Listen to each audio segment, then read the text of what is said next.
Okay, अस्सलाम वालेकुम and good afternoon. वालेकुम अस्सलाम। फजीला ने फीसा बेटा बाकी लोगों को बोल दें जल्दी से ऑनलाइन हो जाए ताकि हम रिमेनिंग लेक्चर को कंप्लीट कर लें, राइट।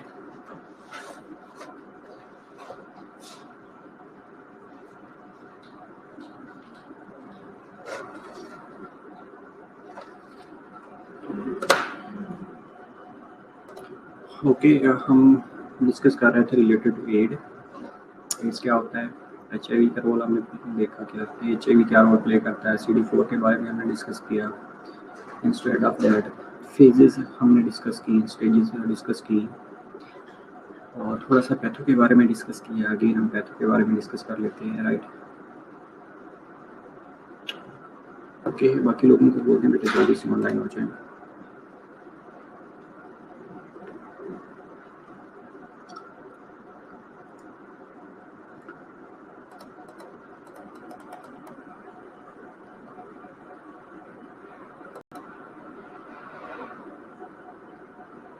डिफरेंट हमने मोड ऑफ ट्रांसमिशन HIV के बारे में डिस्कस की थी कि कैसे कैसे ट्रांसमिट होता है, what are the different pathways.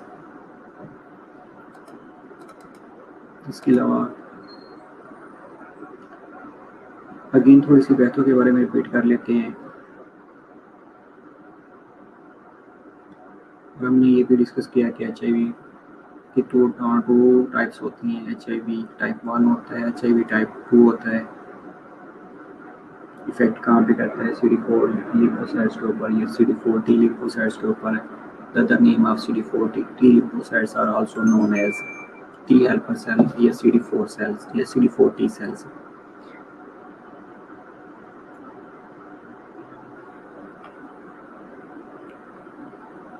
Okay,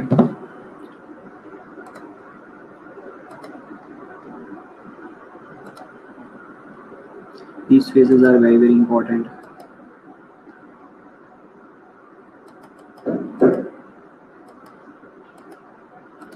okay, ये हम डायग्राम डिस्कस कर रहे थे। अब इसको वन बाय वन देख लेते हैं कि इसके अंदर होता क्या क्या है।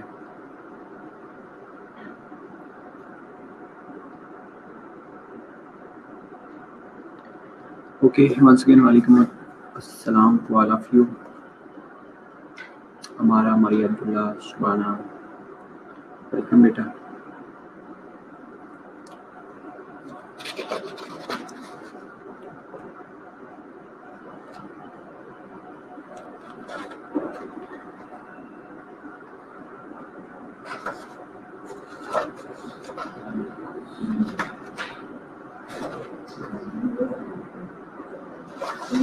ओके, पहली जो चीज़ है कि HIV attacks to two cell surface receptors, that is CD4 antigen and specific cytokine receptors। अब बेसिकली CD4 के अगर हम सरफेस मेम्ब्रेन की बात करें या सेल मेम्ब्रेन की बात करें तो वहाँ पे रिसेप्टर्स बड़े होते हैं।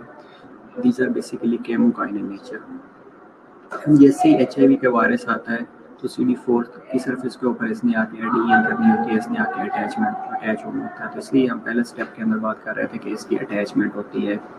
अगर आप प्रीवियस स्लाइड्स के ऊपर जाएंगे तो हम डिस्कस कर रहे थे कि पहला स्टेप क्या होता है कि अटैचमेंट होती है और दूसरे के अंदर अनकोटिंग होना शुरू हो जाती है। अब देखिएगा, पहले के अंदर हमने कहा था कि अटैचमेंट होती है, दूसरे के अंदर अनकोटिंग होती है। अनकोटिंग कैसे करेगा? The virus and the cell membrane fuse हो जाएंगे, virion core enter the cell and viral RNA and core proteins are released from the virion core and then actively transported to nucleus। अब इसने क्या किया कि जो सेल सरफेस के ऊपर वायरल RNA पड़ा था उसके थ्रू और जो साथ में प्रोटीन पड़ी थी, अब ये वो प्रोटीन्स हैं जो ओरिजिनल CD4 सेल की हैं। लेकिन जैसे ही ये CD4 DNA के साथ अटैच होएगा, सेल के अंदर इंटर होएगा, रिसेप्टर के साथ अटैच होएगा, तो ये मैसेंजर RNA से ट्रांसफ़र करके मैसेंजर RNA से मैसेज देके अपना प्रोटीन बनाना शुरू कर देता है।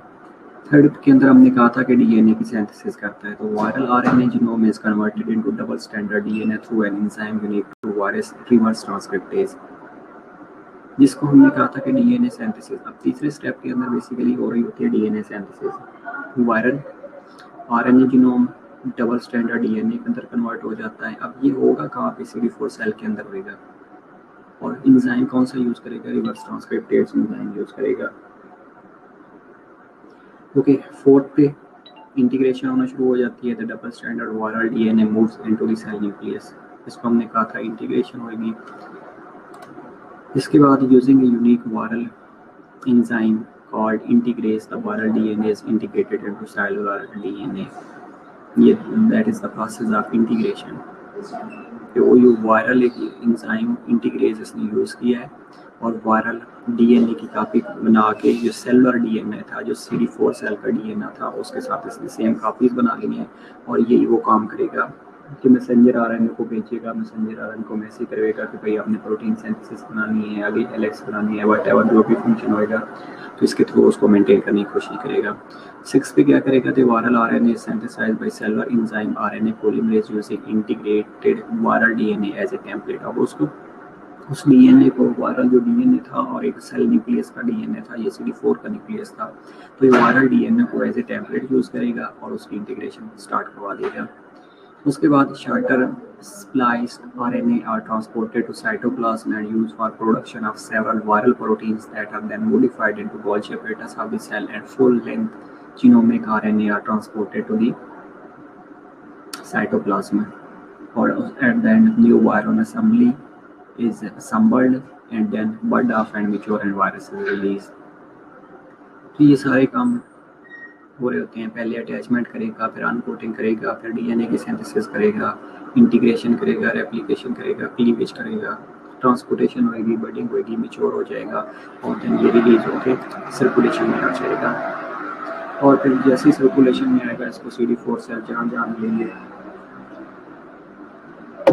उनके ऊपर एक्ट करता जाएगा, उनके ऊपर अटैक करता जाएगा और उनकी क्वांटिटी रिड्यूस करता जाएगा। और एक टाइम आएगा जब CD4 सेल की क्वांटिटी लेस देन 200 टच आएगी, तब उस कंडीशन को हम कह रहे होते हैं कि एड्स हो गया है। Okay, and these are the some clinical manifestations of acute HIV infection. Initial age में जब एक्यूट कंडीशन होती है तो उसमें ये साइन और सिम्टम्स अपीयर होना शुरू हो जाते हैं, लाइक फीवर होना शुरू हो जाएगा, फटीग होती है, रैशेज होती है, हेडेक होती है, लैम्फ एडिनोपैथी, लैम्फ नोड की स्वेलिंग होना शुरू हो जाएगी, फेंजाइटिस होएगा, अर्थराल्जिया होना शुरू हो जाएगा, जॉइंट पेन होता है, जनरलाइज बॉडी पेन होता है, मेल्जिया, नाइट स्वेट्स होते हैं, GIT मैनिफेस्टेशन आना शुरू हो जाती है, एसेप्टिक मेनिंजाइटिस और ओरल जेनिटल अल्सर्स होना शुरू हो सकते हैं। ये कॉमन साइन और सिम्टम्स होते हैं द एक्यूट फेज। ओके, अब फेजेस ऑफ HIV इन्फेक्शन की बात करें तो प्राइमरी इन्फेक्शन होता है, क्रोनिक एसिम्प्टोमेटिक और लेटेंसी फेज होती है और ओवर्ट HIV एड्स फेज होती है। The typical course of HIV infection is defined by 3 phases which usually occurs over a period of 8 to 12 years. अब ये देखें इसका टाइम ड्यूरेशन। स्प्लाइस बेटा क्या होता है? ओके बेटा, जैसे किसी चीज़ को कट ऑफ किया जाए ना, स्लाइस जिस तरह करते हैं उसी तरह जो DNA होता है ना, उसका जो हेलिक्स ओरिजिनल है उसी के साथ उसका जो HIV के हेलिक्स होएगा वो मैच कर जाएगा, उसको कहा जाता है स्प्लाइस होना, एक दूसरे के साथ मैच करना। ओके, अब ये देखें कि इसके अंदर जो टाइम ड्यूरेशन दिया गया है वो 8 to 12 ईयर्स दिया गया है। अब एक तो चीज़ है कि पेशेंट की इम्यूनिटी के ऊपर डिपेंड कर रहा होता है और दूसरा सीवियरिटी ऑफ HIV के ऊपर डिपेंड कर रहा होता है कि जो ह्यूमन इम्यूनोडेफिशिएंसी वायरसेस है या जो एड्स का वायरस है वो कितनी स्ट्रेंथ के साथ, कितनी क्वालिटी के साथ, कितनी पोटेंसी के साथ बॉडी के अंदर इंट्रोड्यूस हुआ है और इम्यून सिस्टम उसको कितना ट्रिगर कर रहा है। अगर इम्यून सिस्टम ऑलरेडी वीक है तो अर्ली फेज, जिसको मैं आप 3 इयर्स बता रहा था, 3 इयर्स के अंदर ये एड्स कंप्लीट हो जाता है, AIDS HIV converted into AIDS. Otherwise अगर अडल्ट की बात करते हैं जिसका इम्यून सिस्टम अच्छा होता है, स्ट्रांग होता है, नॉर्मल वर्किंग में होता है, तो उसके अंदर 8 to 12 ईयर्स लग जाती हैं। और ये मेरी बात नहीं है, फोर्थ कह रहा है। 3 फेजेस होती हैं, प्राइमरी इन्फेक्शन फेज होती है, क्रोनिक एसिम्प्टोमेटिक और लेटेंसी फेज होती है और थर्ड पे ओवर्ट एड्स फेज स्टार्ट हो जाती है। और इस एड्स ओवर्ट फेज के अंदर अपॉर्चुनिस्टिक इन्फेक्शन होने शुरू हो जाती हैं। ओके, प्राइमरी इन्फेक्शियस फेज, ये प्राइमरी इन्फेक्शियस फेज में क्या होता है कि many persons when they are initially infected with HIV have an acute mononucleosis. ये किसिंग डिजीज होती है बेटा, mononucleosis like syndrome known as primary infection that can last for a few weeks. Mononucleosis एक किसिंग डिजीज है, तो वो patients जो HIV के इनिशियल स्टेज के अंदर होते हैं, इनिशियली इन्फेक्टेड होते हैं, उनके अंदर मोनोन्यूक्लियोसिस कॉमन होती है। So we very be careful. The acute phase में इंक्लूड फीवर होएगा, फटीग होएगी, मेल्चियाज होएंगे, सोर थ्रॉट होएगा, नाइट स्वेट्स होंगे। ये एक्यूट फेज के अंदर पीछे भी हमने ये डिस्कस किया है। ये सारे वो साइन और सिम्टम्स होंगे जो एक्यूट फेज के अंदर आ रहे होते हैं, और that phase is also known as primary infectious phase. Okay, papular rashes होंगे, हेडेक होना शुरू हो जाएगी during primary infection. There is increase in viral replication which leads to very high viral load and sometimes greater than 1 lakh copies 10 lakh copies per ml and decreases in the CD4 cell. अब ये जो copies है basically ये किसकी है? Virus की है। अब वायरस को हम दो तरीके से डिटेक्ट कर सकते हैं। One is qualitative viral load है, दूसरा क्वांटिटेटिव वायरल लोड है। क्वालिटेटिव वायरल लोड में हम क्वालिटी देख रहे होते हैं कि कितनी पोटेंसी के साथ वो इंजेक्टेड हुआ है, कितनी पोटेंसी के साथ अटैक कर रहा है। और क्वांटिटी में हम नंबर ऑफ कॉपीज देख रहे होते हैं कि उसने कॉपीज कितनी बना ली हैं। ठीक है, तो यहाँ पे हमने क्या किया कि उसकी नंबर ऑफ कॉपीज देखी हैं जो कि मोर देन 10 मिलियन है, 1 मिलियन है कॉपीज पर ml है एंड डिक्रीजेस इन। और उसने क्या किया? CD4 सेल की क्वांटिटी को रिड्यूस कर दिया, क्योंकि जहाँ जहाँ उसको CD4 मिलेंगे वो CD4 को डिस्ट्रॉय करता जाएगा, CD4 के ऊपर अटैक करता जाता है। इसके अलावा क्या करेगा? Sign and symptoms of primary HIV infection generally manifest about mouth post HIV exposure but can slowly quicker and after several weeks the immune system acts to control viral replication, reduces the viral load. Okay, अब पहली phase जिसको हम again कह रहे थे कि acute phase होती है। एक्यूट फेज में इनिशियली जैसे ही इंट्रोड्यूस होएगा HIV का वायरस, वो CD4 को अटैक करेगा, लेकिन पहले ही अपनी क्वांटिटी इंक्रीज कर चुका होता है, क्योंकि CD4 इतना जल्दी एक्टिवेट नहीं होते। लेकिन जैसे जैसे CD4 की एक्टिवेशन होती जाएगी तो उसके रिजल्ट में ये उसको ट्राई करते हैं कि हम इनगल्फ कर लें या फेगोसाइटोसिस कर लें। जब ये कॉपीज़ बना लेता है, DNA की कॉपीज़ बना लेता है, ये DNA के अंदर कन्वर्ट हो जाता है, तो तब इसको फेगोसाइटोस करना मुश्किल होता है, क्योंकि ये मैसेंजर RNA के थ्रू हर वो काम करवा रहा होता है जो एक नॉर्मल DNA कर रहा होता है। जो एक नॉर्मल DNA मैसेंजर RNA के थ्रू मैसेज दे के का नॉर्मल काम करना होता है, ये वायरल का DNA हर वो काम करवा रहा होता है। इसलिए फिर इसको डिफीट करना, ये इसको फेगोसाइटोस करना डिफिकल्ट हो जाता है, क्योंकि इम्यून सेल्स जो होते हैं वो आइडेंटिफाई ही नहीं कर सकते कि ये अब नॉर्मल DNA है, ये नॉर्मल DNA है। Okay, after several weeks the immune system act to control viral replication and reduces the viral load to lower level where is it often remains for several years. काफ़ी अर्से तक ये रहता है। उसके बाद people who are diagnosed with HIV infection, ये बड़ी important slides हैं कि people who are diagnosed with HIV, अभी यहाँ से मैं सिनेरियो बनाता हूँ, अभी यहाँ से सिनेरियो बनेंगे, लेकिन वो आपको बता नहीं रहा कि सिनेरियो क्या बनेगा। देखिएगा, people who are diagnosed with HIV infection while they are in the primary infection phase may have a unique opportunity for the treatment. अभी यहाँ पे उनको अपॉर्चुनिटी होती है ट्रीटमेंट की, लेकिन उनकी जो लाइफ होती है वो प्रोलॉन्ग की जा सकती है। लेकिन once the infection, once the HIV virus is injected या infected the CD4 cell, then it will lead to definitely death at the end. Tuesday को चैप्टर बेटा आप लोगों को मैंने कहा था ग्रुप में डिस्कस कर लीजिएगा और मुझे बता दीजिएगा, लेकिन आप लोगों ने बताया नहीं है। सो आज हम 3-4 बजे में फाइनल करके आपको बता दूंगा, ठीक है सर? ओके, दूसरा, सम एक्सपर्ट्स हाइपोथेसाइज, कुछ लोग ये कहते हैं कि that if started earlier treatment में reduce the number of long living HIV infected cells, CD4 memory cells. ये सारा आपके क्वेश्चन का आंसर है बेटा। पहले आपने पूछा था ना कि अगर अर्ली एज के अंदर अर्ली हम डिटेक्ट कर लेते हैं, उसको ट्रीटमेंट दे देते हैं, तो क्या वो ट्रीट हो जाएगा? तो डेफिनेटली अपॉर्चुनिटी होती है ट्रीटमेंट की, लेकिन वो कम्प्लीटली हील नहीं होएगा, वो एट द एंड लीड कर जाएगा HIV को, एड्स को। Okay, early therapy may also protect the functioning of HIV infected CD4 cells and cytotoxic C cells या CD8 cells को भी ये प्रोटेक्ट कर रहा होता है। Finally, early treatment could potentially help to maintain a homogeneous viral population that will be better controlled by antiretroviral therapy and the immune system.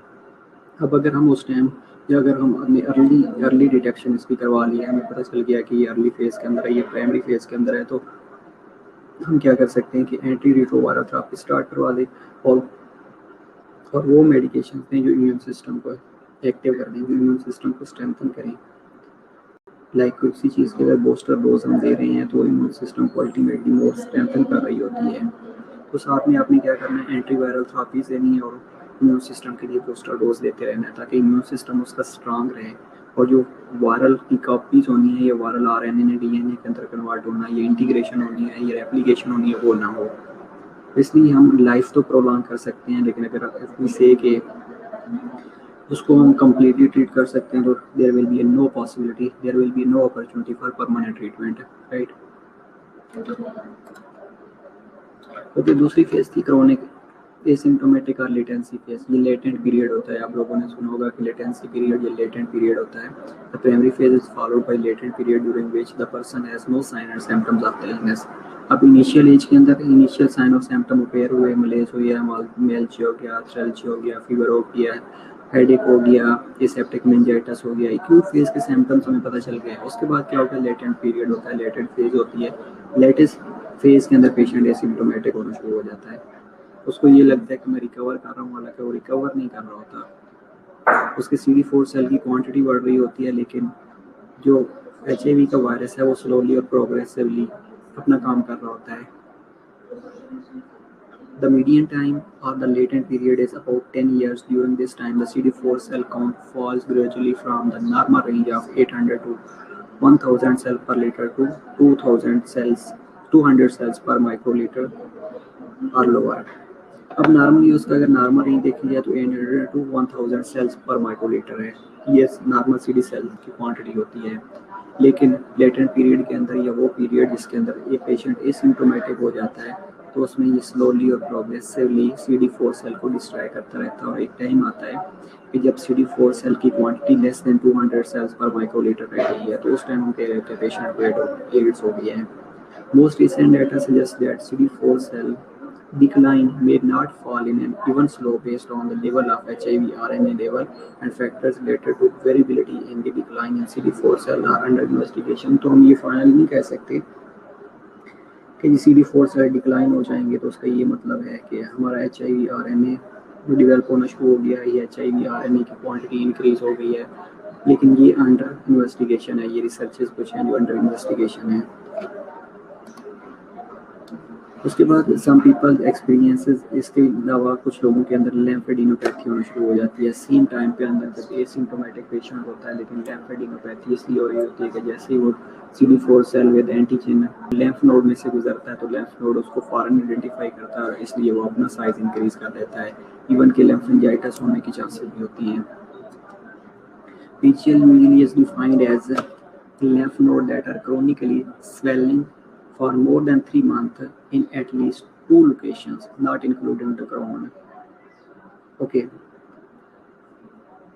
PGL बेटा persistent generalized lymphadenopathy है, इसका एब्रीविएशन यहाँ पे लिखा हुआ है PGL। PGL मैंने पहले भी बताया था, ये stages of infection by CDC ने भी ये कहा था कि जो persistent generalized lymphadenopathy होती है ना, उसमें ये पेशेंट्स के जो लिम्फ नोड होते हैं वो 3 मंथ या लॉन्गर स्वेल होना शुरू हो जाते हैं, लेकिन उसके कोई और काज ना हो। इसमें वो ये कहता है कि अगर PG is usually defined as the lymph node swelling that are chronically swelling for more than 3 month, और CDC ने भी ये कहा था कि अगर मोर देन 3 मंथ के लिए है लेकिन कोई और काज नहीं है तो उसको हम कहते हैं कि persistent generalized lymphadenopathy PGL है। और इसमें उन्होंने कहा है कि 3 मंथ मोर होएगा, लेकिन एटलीस्ट 2 लोकेशन के अंदर 2 लिम्फ नोड स्वेल हो सकते हैं, 2 डिफरेंट लोकेशन के अंदर, लेकिन क्रोन एरिया के अंदर लिम्फ नोड स्वेलिंग नहीं होगी। अगर ग्राउंड में है तो माइट भी वो किसी और इन्फेक्शन की वजह से भी हो सकती है, लाइक पोम के अंदर कोई इन्फेक्शन हुआ तो उस वजह से भी ग्राउंड एरिया के अंदर लिम्फेडेनोपैथी हो सकती है। Lymph nodes may be score और विजिबल एक्सटर्नली। अगर लिम्फ नोड्स को आप एक्सटर्नली देखेंगे तो वो इतने स्वेल होंगे कि आपको पता चल रहा होगा कि ये लिम्फ नोड की स्वेलिंग हुई हुई है। ओके, तो इसके अंदर हमने सेकंड फेज लेटेंसी पीरियड के अंदर हमने सिर्फ एक चीज़ याद रखनी है कि कोई सिम्टोमेटिक प्रॉब्लम नहीं होगा, पेशेंट एसिम्टोमेटिक होएगा, लेकिन एसिम्टोमेटिक के साथ साथ क्या होगा कि जो CD4 सेल्स हैं वो नॉर्मल रेंज से डिक्रीज होने शुरू हो जाएंगे। और तीसरी बात यह है कि इसके अंदर PGL जो परसिस्टेंट तीसरी बात यह है कि जो लिम्फ नोड की स्वेलिंग होएगी वो मोर देन 3 मंथ कंटिन्यू होएगी, 3 मंथ तक एग्जिस्ट करेगी, और उसमें जो ग्राउंड एरिया वाले लिम्फ नोड है वो स्वेल नहीं होंगे, और लिम्फ नोड में भी score are visible externally. Okay, again बता रहा हूँ बेटा, PGL stands for persistent generalized lymphadenopathy. Okay तीसरी फेज ओवर्ट एड फेज होती है। अब इसके अंदर क्या होता है कि third phase overt aid occurs when the person has CD4 cell count of less than 200 cells per microlitre और एन एड डिफाइनिंग इलनेस। अब एड डिफाइनिंग इलनेस में अपॉर्चुनिस्टिक इन्फेक्शन होना शुरू हो जाती हैं और CD4 की quantity less than 200 cells per microlitre हो जाती है। वेल इसके अलावा without antiretroviral therapy this phase can lead to death within 2 to 3 years और इन सम केसेस क्विकर। कुछ ऐसे केस भी होते हैं जिनके अंदर अर्ली डेथ हो जाती है, लेकिन अगर आप एंटीरिट्रोवायरल थेरेपी ले भी रहे होते हैं तभी पेशेंट्स की डेथ हो सकती है। The risk of opportunistic infection and death increases significantly when the CD4 cell count falls below 200 cell per liter. Definitely. Okay, there are different stages of HIV disease. For example, 4 stages होती हैं। Primary infection होता है, HIV asymptomatic होता है, HIV symptomatic होता है और then HIV leads to AIDS. ये स्टेजेस हैं वो हमने पीछे फेजेस डिस्कस किए हैं और स्टेजेस हमने 2 तरीके से भी डिस्कस किए हैं। एक हमने CDC की स्टेजेस डिस्कस की थी और CDC की स्टेजेस के अंदर हमने ये कहा था कि पहली सीरो कन्वर्जन इलनेस होती है, दूसरी में एसिम्प्टोमेटिक इन्फेक्शन होता है, तीसरी के अंदर PGL होता है, परसिस्टेंट जनरलाइज्ड लिम्फेडेनोपैथी होती है, फोर्थ के हमने कहा था कि सिम्प्टोमेटिक इन्फेक्शन होता है और पांचवी के अंदर हमने कहा था एड्स होता है। तो CDC की स्टेजेस थी, communicable disease control and prevention की स्टेजेस थी। ओके, अब ये जो स्टेजेस ऑफ डिजीज हैं, ये प्राइमरी इन्फेक्शन होता है, इसके अंदर HIV एसिम्प्टोमेटिक होता है, HIV सिम्प्टोमेटिक और HIV लीडिंग टू एड्स हो जाता है।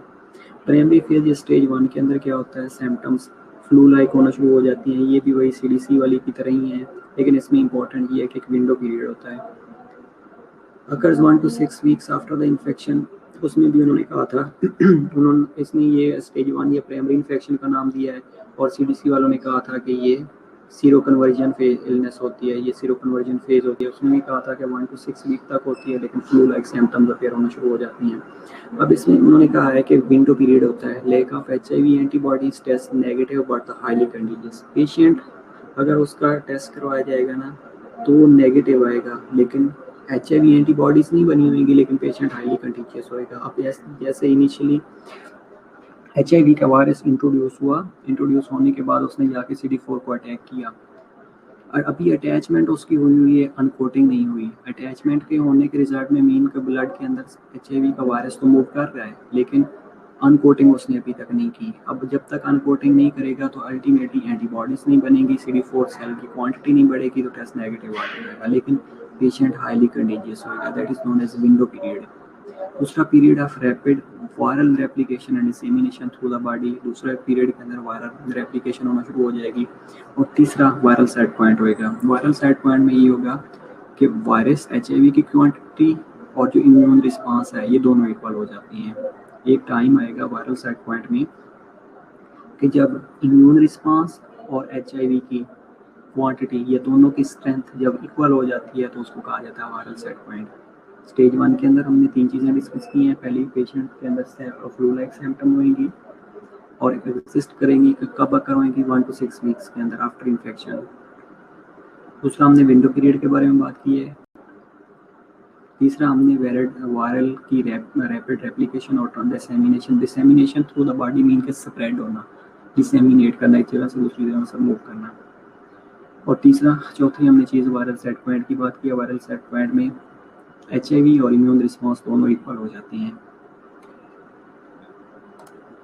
ओके, स्टेज 2 के अंदर एसिम्प्टोमेटिक स्टेज होती है। इसमें more than 500 CD4 cells T lymphocyte पर मिलीमीटर क्यूब होते हैं upon reaching the viral set point. अब वायरल सेट पॉइंट क्या था कि दोनों का रिस्पांस इम्यून सिस्टम और वायरल लोड का रिस्पांस इक्वल हो जाता है। Chronic asymptomatic state weekends asymptomatic state होना शुरू हो जाती है। अब CDC वालों ने भी यही कहा था कि CD4 और CDC communicable disease and control and prevention वालों में कहा था कि जो एसिम्प्टोमेटिक डिजीज होती है, ये एसिम्प्टोमेटिक इन्फेक्शन होता है, उसके अंदर CD4 की क्वांटिटी उन्होंने नहीं बताई थी, लेकिन उन्होंने ये कहा था कि रेप्लिकेशन कंटिन्यू रहती है, CD4 और CD8 सेल नॉर्मल होती हैं, लेकिन पेशेंट एसिम्प्टोमेटिक होता है। अब ये कह रहे हैं कि upon reaching the viral point chronic asymptomatic state becomes, जब दोनों इक्वल हो जाते हैं, दोनों का रिस्पांस, इम्यून रिस्पांस और HIV वायरल लोड इक्वल हो जाता है, पेशेंट एसिम्प्टोमेटिक हो जाता है। Body has sufficient immune response to defend against the pathogen और इवन अप टू 10 years लग सकते हैं। और CDC वालों ने कहा था कि परसिस्टेंट फॉर ईयर्स ये चलता रहता है। दे में भी ये swollen glands की swelling हो सकती है। HIV antibodies are detected in the blood, अगर ब्लड सैंपल भेजेंगे HIV बॉडीज के लिए तो माइट भी एंटीबॉडीज आर डिटेक्टेबल। तीसरी स्टेज के अंदर HIV सिम्टोमेटिक होती है और CDC वालों ने तीसरी स्टेज को PGL का नाम दिया था, परसिस्टेंट जनरलाइज्ड लिम्फेडेनोपैथी, जिसमें उन्होंने कहा था कि लिम्फ नोड की स्वेलिंग होगी for more than 3 months and कोई और काज नहीं होगी। अब इसमें क्या होगा, स्टेज 3 HIV सिम्टोमेटिक होती है। CD4 की क्वांटिटी 200 से लेके 499 CD cell, CD4 plus T lymphocyte per millimetre cube होएगा। CD4 सेल की क्वांटिटी ग्रेजुअली डिक्रीज होती जाएगी। पेशेंट के अंदर सिम्टम्स डिवेल्प होना शुरू हो जाएंगे और symptoms are mild. The immune system deteriorate करना शुरू कर देगा और इमरजेंस ऑफ अपॉर्चुनिस्टिक इन्फेक्शन और कैंसर होना शुरू हो जाएगा। ओके लेकिन सिम्टोमेटिक स्टेज के अंदर भी CDC वालों ने सिम्टोमेटिक स्टेज के अंदर ये सारी चीज़ें डिस्कस की थी। और चौथी स्टेज के अंदर जिसमें CD4 की quantity less than 200, CD4 plus T lymphocytes per millimetre cube होएगा और as the level drops below the 100 cell per millimetre cube, the immune system is significantly impaired. Immune system weak हो जाएगा, illness becomes more severe leading to an AIDS diagnosis. उस time आप AIDS को diagnose कर सकते हैं।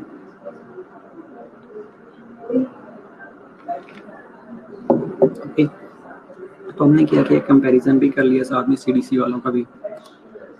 Okay diagnostic method क्या है कि आप पेशेंट को डायग्नोज कैसे करवा सकते हैं।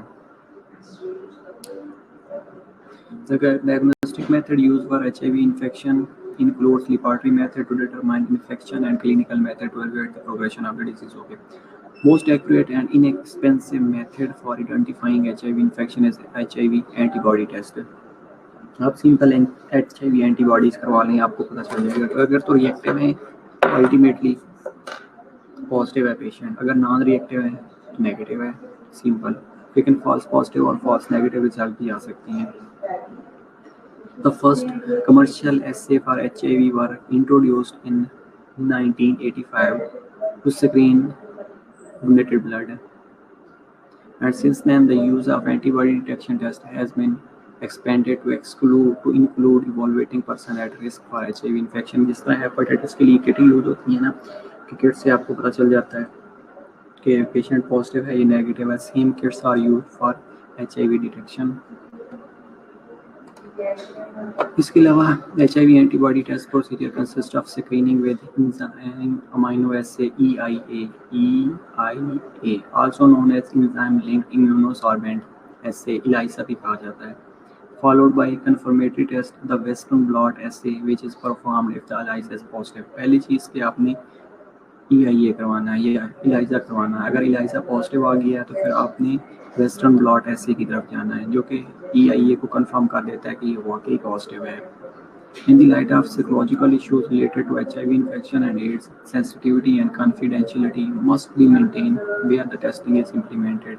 ओके अब किसी और को नहीं बताना कि पेशेंट को पॉजिटिव है, वरना उसकी सेल्फ रिस्पेक्ट है डेफिनेटली खत्म होना शुरू हो जाएगी और पेशेंट को अपने रिस्क पे नहीं डालना। और EIA stands for enzyme amino acid detect antibodies produced in response to HIV infection। In an EIA, when the blood is added, antibodies to HIV binds to anti-HIV antigen। Okay. इसके अलावा antigen antibody complex is then detecting using an anti-human immunoglobulin G IgG detect कर सकते हैं antibody conjugated to the enzyme such as alkaline phosphate, and a substrate is then added from which the enzyme produces a color development indicating the amount of HIV antibodies found is measured। और colour coding की होती है कि yellow है, red है, blue है, इतने पे इतना होएगा, इतने पे इतना होगा, इस तरह लॉजिकल टेस्ट होते हैं. The test is considered reactive or positive if the color is produced and negative or non-reactive if there is no color. अगर कलर आ गया है तो अल्टीमेटली पेशेंट का टेस्ट पॉजिटिव है अल्कलाइन फास्फेट के साथ. अगर नहीं आया तो टेस्ट नेगेटिव है.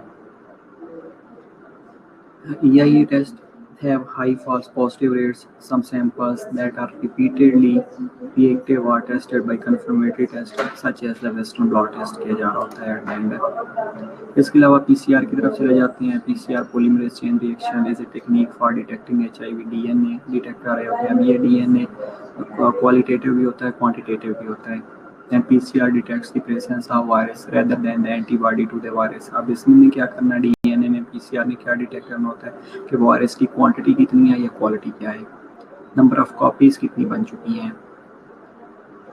PCR is useful in diagnosing HIV infection in infants born to infected mothers because the infants have their mother HIV antibodies regardless of whether the children are infected.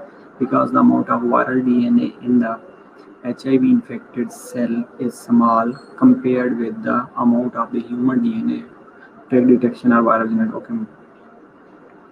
जब आपने viral genetic material को detect करना हो तो उसके लिए भी आप PCR करवा सकते हैं ताकि बेबी के अंदर देखने के लिए कि PCR में बेबी पॉजिटिव है या नेगेटिव है. And PCR is method for amplifying the viral DNA up to 1 million times or more to increase the possibility of detection of PCR. ये है कि ऑथेंटिक रिलायबल टेस्ट है जिसके थ्रू हम ये कंफर्म कर सकते हैं कि patient is suffering from HIV या नॉट. लैब इन्वेस्टिगेशन इसमें वही टेस्ट है जो हमने पहले किए हैं, लेकिन एक और क्विक मेथड होता है. और क्विक की किट आती है जो आप रूम में भी घर में भी कर सकते हैं इसके थ्रू. या ये antibodies are detected resulting in positive results and marking the end of the window period.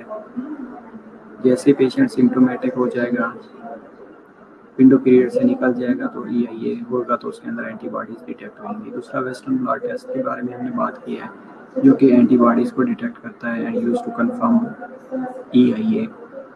Viral load measures HIV RNA in the plasma. PCR भी करवा सकते हैं वायरल लोड को डिटेक्ट करने के लिए. CD4 CD8 सेल्स की बात करते हैं. These are the markers found on lymphocyte. HIV kills CD4 cells which results in significantly impaired immune response या immune system. और quick in home HIV kit होती है जो कि हम घर में भी यूज़ करके डिटेक्ट कर सकते हैं. ये फॉल्स पॉजिटिव और फॉल्स नेगेटिव रिजल्ट्स होते हैं और ये UHS का क्वेश्चन है और UHS में भी आ चुका है कि what are the different causes of false positive and false negative results. HIV ELISA test and patient undergoing HIV ELISA test. ठीक है.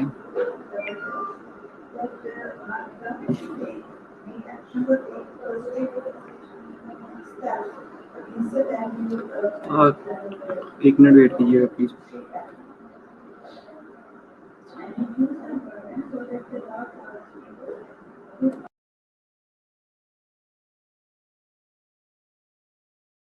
आप ये स्लाइड देखें, इसमें पॉजिटिव और फॉल्स नेगेटिव रिजल्ट हो रहे हैं.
ओके बेटा, आवाज़ आ जाती है बेटा, आप आ जाएगी। Okay, clinical manifestation of respiratory system की अगर हम बात करें, उसके बाद हम क्लिनिकल मैनिफेस्टेशन की तरफ चले जाते हैं।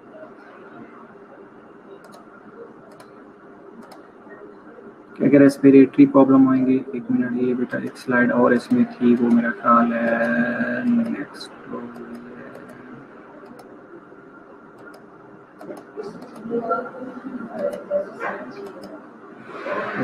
अच्छा, अपॉर्चुनिस्टिक इन्फेक्शन, एक आगे स्लाइड चली गई है। ओके,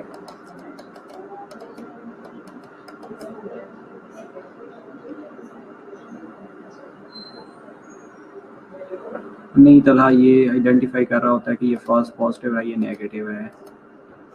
इन टेस्ट में पता चल रहा होता है कि ये फॉल्स पॉजिटिव आए हैं, और एट द एंड हम कंफर्मेटरी टेस्ट कर रहे होते हैं, या तो पीसीआर करवा रहे होते हैं या वेस्टर्न ब्लॉट टेस्ट करवा लेते हैं, जिससे हमें कंफर्म हो जाता है कि ये पॉजिटिव है, ये नेगेटिव है। लेकिन मोस्टली जब हम इलाइजा करवा रहे होते हैं तो उनमें ये फॉल्स पॉजिटिव और ये फॉल्स नेगेटिव रिजल्ट आ सकते हैं। ओके, नीमोसिटिक कार्सिनाई निमोनिया होगा, most common life threatening infection है। इनिशियल सिम्टम्स में भी नॉन स्पेसिफिक होती हैं and may include non productive cough, fever हो सकता है, चिल्स होएगा, डिस्नी होएगा, चेस्ट पेन होएगा, if untreated progressive to pulmonary impairment and respiratory failure. Treatment में आप टीपीएम एसजीएम दे रहे होते हैं, ट्राइमेथोप्रिन सल्फामेथाक्साजोल दे रहे होते हैं, और पेंटामाइड प्रोफिलैक्टिक दे रहे होते हैं। Mycobacterium ovum complex opportunistic organism हो सकता है, और ट्यूबरक्लोसिस हो सकती है, टीबी हो सकती है, ओरल कैंडिडियासिस हो सकती हैं। ये स्लाइड्स बाद में थी लेकिन पहले कैसे हो गई हैं। अच्छा, चलें इनको देख लेते हैं, उसके बाद हम वन बाय वन देख लेंगे कि अपॉर्चुनिस्टिक इन्फेक्शन क्या क्या हो सकती हैं। ओरल कैंडिडियासिस होएगा, एसोफेगस और स्टमक तक प्रोग्रेस कर सकता है। माइसलिक्स वॉचेज और निस्टेटन से ये कीटोकोनाजोल्स से ट्रीट किया जा रहा होता है। Diarrhoea related to HIV infection और enteric pathogen steroid acetate for severe chronic diarrhoea के लिए ये मेडिकेशंस हैं जो दी जा रही होती हैं। साथ में वेस्टिंग सिंड्रोम होता है, 10% वेट लॉस होता है, क्रोनिक डायरिया होता है, ये chronic weakness and fever with absence of other cause, unknown pregnancy और होता है, pregnancy of unknown origin. Protein energy malnutrition होती है, anorexia, diarrhoea, GI malabsorption and lack of nutrition में contribute. Clinical okay, oncological problems होते हैं, ओप्साइस sarcoma होते हैं due to human herpes virus 8 की वजह से। कुटेनियस लीजन होते हैं बट में involve multiple organ systems. Lesions cause discomfort, disfigurement, ulceration and potential for the infection, और बी सेल लिम्फोमास हो सकती हैं। ये इस तरह के लीजन्स बनना शुरू हो जाती हैं।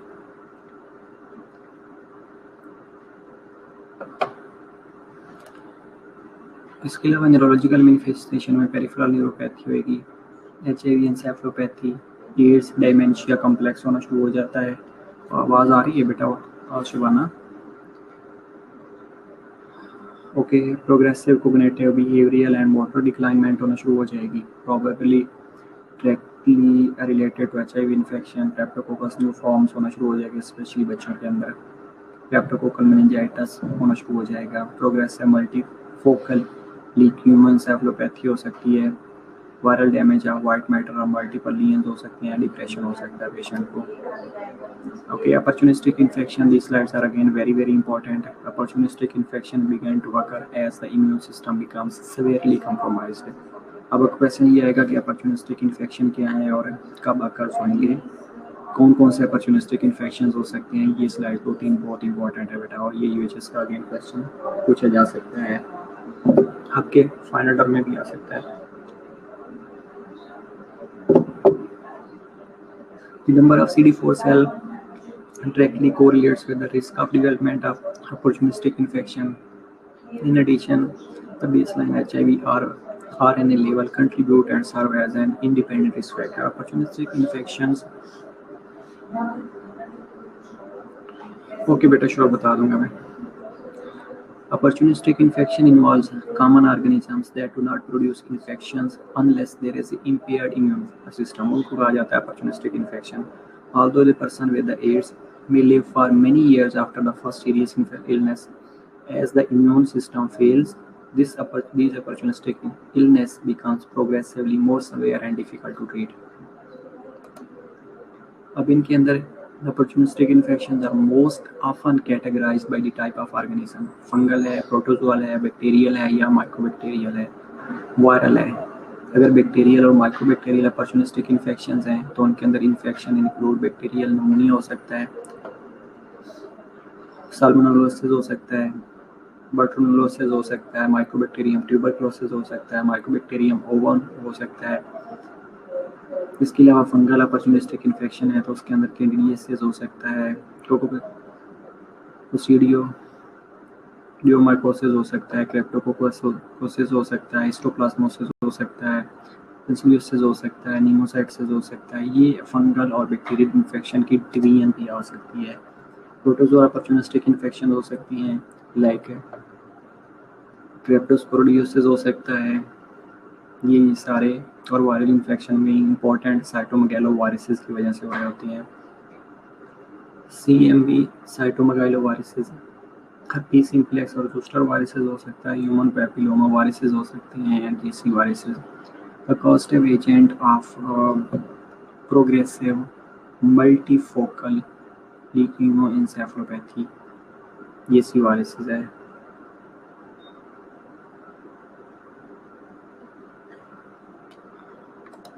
ओके, ये एक डायग्राम है, ये पोस्ट से है, ये opportunistic इन्फेक्शंस हो सकती हैं.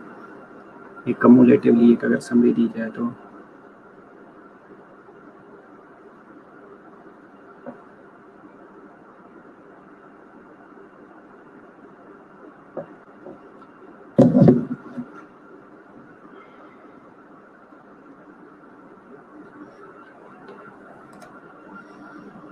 ओके. इसके अलावा viral infection herpes simplex type 1 और टाइप 2 वायरसेस हो सकती हैं.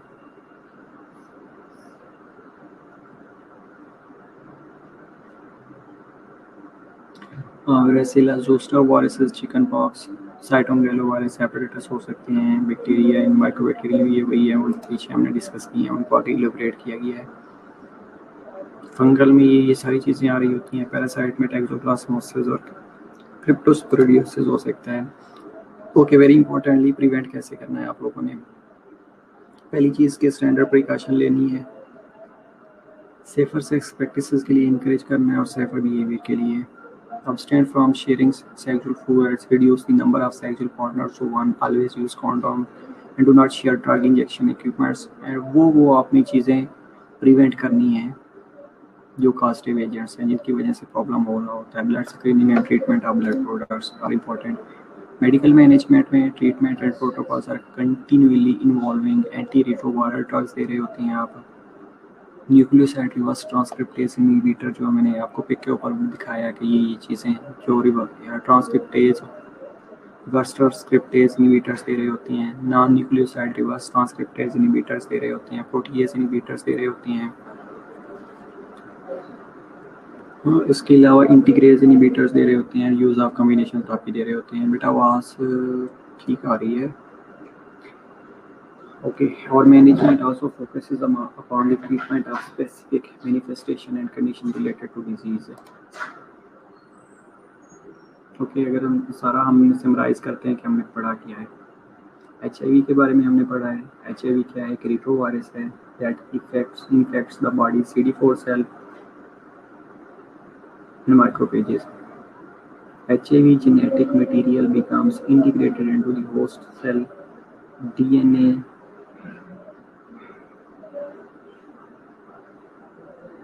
सारा बेटा बुक के अंदर है. opportunistic इन्फेक्शन 4th अगर बुक पढ़ेंगे तो उसके अंदर ये मैंने स्लाइड्स उधर से ली हुई हैं. Okay, also new HIV can be made manifestation of infection such as acute mononucleosis like symptom of may occur shortly after infection, and this is followed by latent phase that may last for many years, 8 to 10 years. Even the end of the latent period is marked by onset of opportunistic infection and cancers as the person is diagnosed with HIV/AIDS. जब ads के साथ diagnose हो जाएगा, opportunistic infection होना शुरू हो जाएंगे तो अल्टीमेटली पेशेंट्स एड्स को लीड कर कैंसर को लीड कर जाएगा. इसके अलावा the complication of these infections can manifest through out the respiratory system. Respiratory problem हो सकते हैं, जीआईटी प्रॉब्लम हो सकते हैं, नर्वस सिस्टम प्रॉब्लम हो सकती हैं, एंड भी इंक्लूड नमोनिया हो सकता है, एसोफेजाइटिस हो सकता है, डायरिया हो सकता है, गैस्ट्रोएंटेराइटिस हो सकता है, ट्यूमर्स हो सकते हैं, वेस्टिंग सिंड्रोम हो सकता है, ऑल्टर्ड मेंटल स्टेटस हो सकता है, सीयर्स हो सकते हैं, मोटर डेफिसिट्स हो सकते हैं, मेटाबॉलिक डिसऑर्डर्स हो सकते हैं, एंड दैट्स ऑल। ये सीडीसी का रेफरेंस है जहाँ से मैंने स्टेटस ली थी,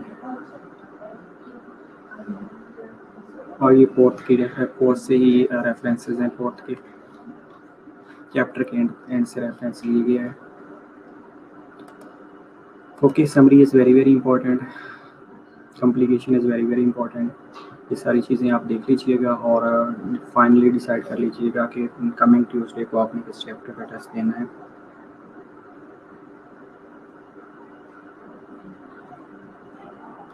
अभी तक कोई भी क्वेरी हो तो you can ask me.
Okay बेटा, मैं 1 मिनट में अटेंडेंस मार्क कर लूँ ज़रा। अगर आपके पास किसी चीज़ की समझ नहीं आई, कोई क्वेरी है तो लेट मी नो। बाकी आप अपने ग्रुप में डिसाइड कर लें कि आपने टेस्ट किस चैप्टर का देना है। ओके,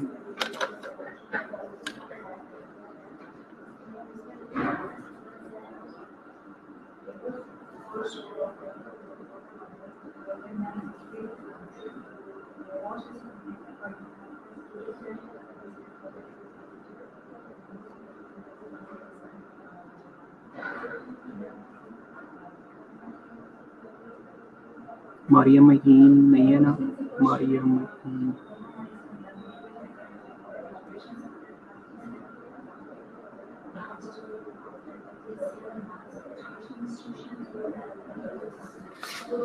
मुनीबा, मुनीबा है।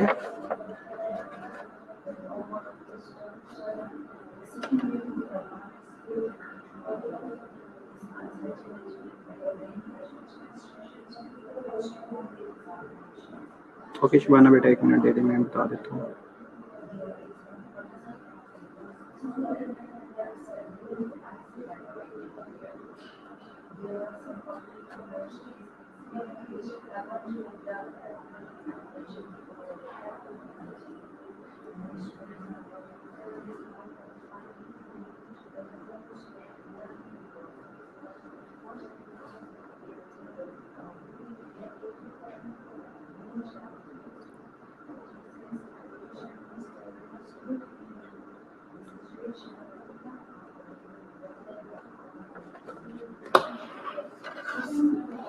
ओके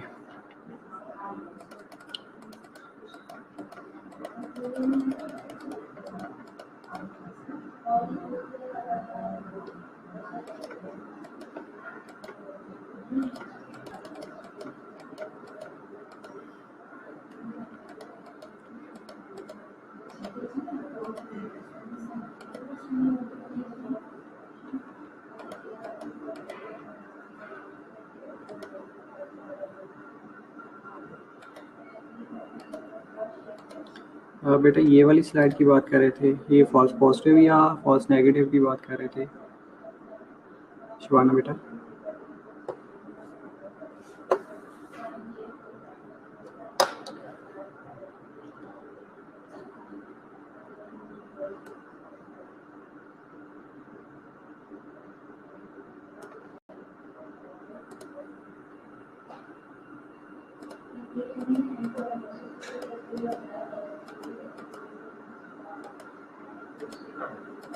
बेटे ये फॉल्स पॉजिटिव और फॉल्स नेगेटिव रिजल्ट वाली, can you confirm me Sivana? कौन सी स्लाइड थी बेटा?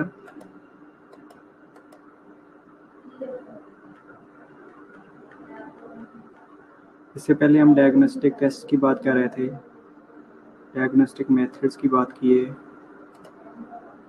ये वाली स्लाइड,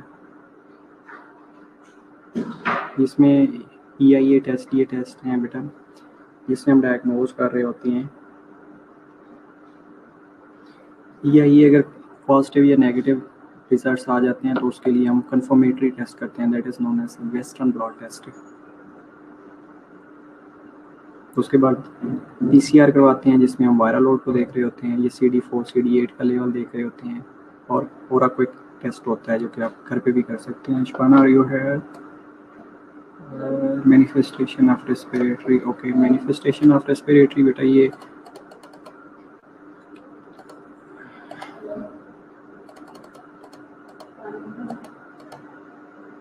ओके बेटा ये अपॉर्चुनिस्टिक इन्फेक्शन जब हो जाते हैं, इम्यून सिस्टम वीक हो जाता है तो उसके रिजल्ट में ये निमोसिटिक और नमूनिया होना शुरू हो जाता है। मोस्ट लाइफ थ्रेटनिंग इन्फेक्शन होते हैं इनिशियल सिम्टम में, इनिशियल सिम्टम्स के अंदर नॉन स्पेसिफिक होते हैं और में इंक्लूड नॉन प्रोडक्टिव कफ होती है, फीवर चिल्स होती हैं, डिजनी होता है, चेस्ट पेन होना शुरू हो जाता है। अगर ट्रीट नहीं करेंगे तो पल्मोनरी इम्पेयरमेंट और रेस्पिरेटरी फेलियर को लेकर जाएगी।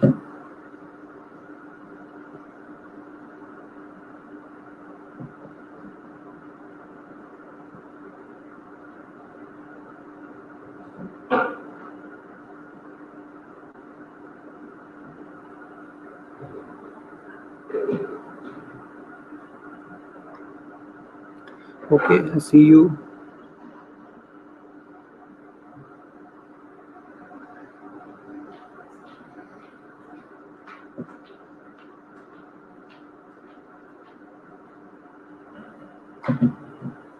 See you on Tuesday.